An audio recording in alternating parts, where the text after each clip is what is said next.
कृष्ण जन्माष्टमी पूजा विधि। इस त्योहार की पूजा विधि बहुत महत्वपूर्ण है क्योंकि लड्डू गोपाल का जन्म सभी तैयारियों का केंद्र बिंदु है। यह सुनिश्चित करने के लिए कि आप इस पूजा का अधिकतम लाभ उठा सकें, हमने नीचे एक विस्तृत पूजा विधि प्रदान की है। सुबह उठकर स्नान करें और साफ कपड़े पहनें। रात्रि में पूजा की तैयारी श्री कृष्ण के पालने को सजाकर शुरू करें तथा मंदिर को गंगा जल से साफ करें। पूजा शुरू करने के लिए ध्यान का पालन करें। भगवान कृष्ण की मूर्ति को आदरपूर्वक पालने पर रखें। अगर आपके पास पालना नहीं है तो आप लकड़ी की चौकी का भी इस्तेमाल कर सकते हैं। भगवान के चरणों में जल चढ़ाना पाद्य कहलाता है। भगवान को अर्घ्य अर्पित करें, आचमन करें, जो भगवान को जल अर्पित करने और फिर उसे पीने का कार्य है। भगवान के स्नान समारोह को संपन्न करने के लिए मूर्ति पर पंचामृत की 5 सामग्री डालें। दूध, दही, शहद, घी और गंगा जल 5 सामग्रियों को इकट्ठा करें। फिर बाद में उन्हें प्रसाद के रूप में उपयोग करके पंचामृत तैयार करें।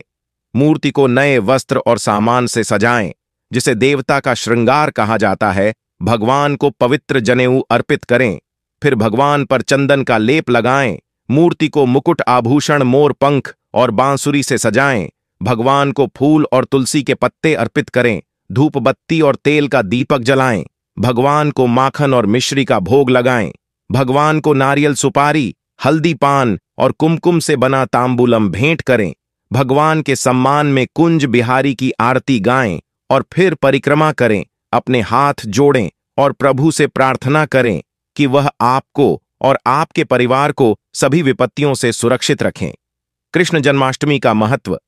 जन्माष्टमी हिंदू धर्म ग्रंथों के अनुसार श्री कृष्ण का जन्म मथुरा शहर में देवकी और वासुदेव के घर अष्टमी तिथि या भाद्रपद के कृष्ण पक्ष के 8वें दिन हुआ था। मथुरा का राक्षस राजा कंस देवकी का भाई था। एक भविष्यवाणी में कहा गया था कि कंस को उसके पापों के परिणाम स्वरूप देवकी के 8वें पुत्र द्वारा मार दिया जाएगा। इसलिए कंस ने अपनी बहन और उसके पति को जेल में डाल दिया। भविष्यवाणी को सच होने से रोकने के लिए उसने देवकी के बच्चों को जन्म के तुरंत बाद मारने का प्रयास किया। जब देवकी ने अपने 8वें बच्चे को जन्म दिया तो पूरा महल जादू से गहरी नींद में चला गया। वासुदेव रात के समय उसे वृंदावन में यशोदा और नंद के घर ले जाकर शिशु को कंस के क्रोध से बचाने में सक्षम थे। यह शिशु भगवान विष्णु का एक रूप था, जिसने बाद में श्री कृष्ण नाम धारण किया और कंस को मार डाला, जिससे उसका आतंक का राज खत्म हो गया। कृष्ण जन्माष्टमी के दौरान किए जाने वाले अनुष्ठान।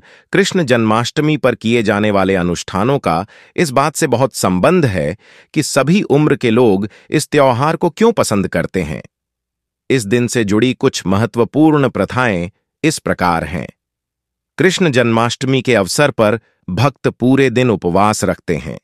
पूरा दिन भगवान को याद करने में व्यतीत होता है और उपवास आधी रात को समाप्त होता है, जिसे भगवान कृष्ण के जन्म का समय माना जाता है। पूरे दिन भक्त भगवान का नाम जपते हैं और वातावरण को अपनी भक्ति और समर्पण से भर देते हैं। बहुत सारे भक्ति गीत गाए जाते हैं। खास तौर पर कृष्ण मंदिरों में कृष्ण की जीवन गाथा और उनकी विभिन्न लीलाओं को विस्तार से बताने वाले नाटक प्रस्तुत किए जाते हैं।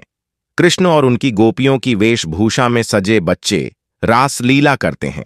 भगवान कृष्ण को माखन बहुत प्रिय था, इसलिए यह एक आवश्यक व्यंजन है।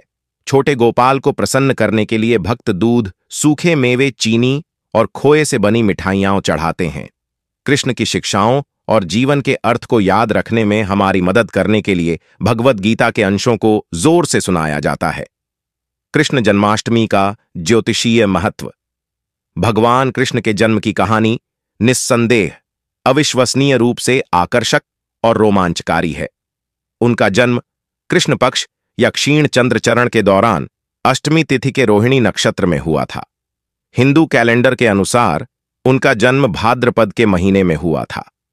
परिणाम स्वरूप इन ज्योतिषीय गणनाओं का उपयोग श्री कृष्ण जन्माष्टमी की तिथियों और समय को निर्धारित करने के लिए किया जाता है।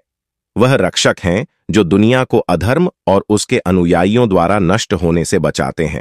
कंस को उसके सभी बुरे कर्मों के कारण कृष्ण ने मार डाला था।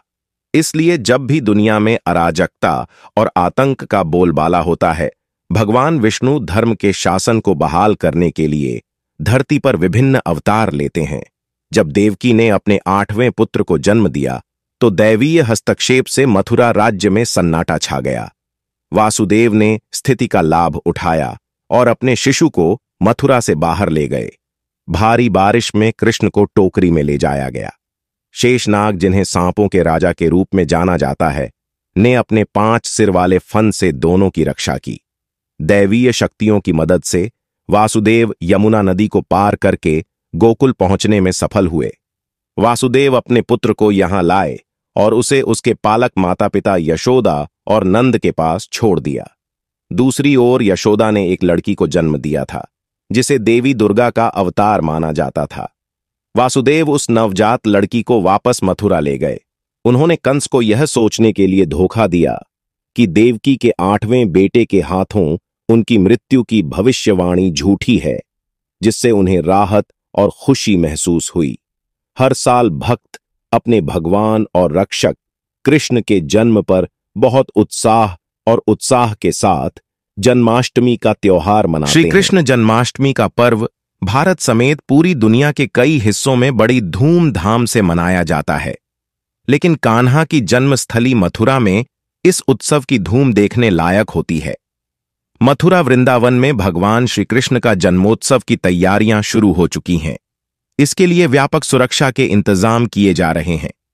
ब्रज में इन दिनों श्री कृष्ण का 500वां जन्मदिन धूमधाम से मनाने के लिए व्यापक तैयारियां चल रही हैं।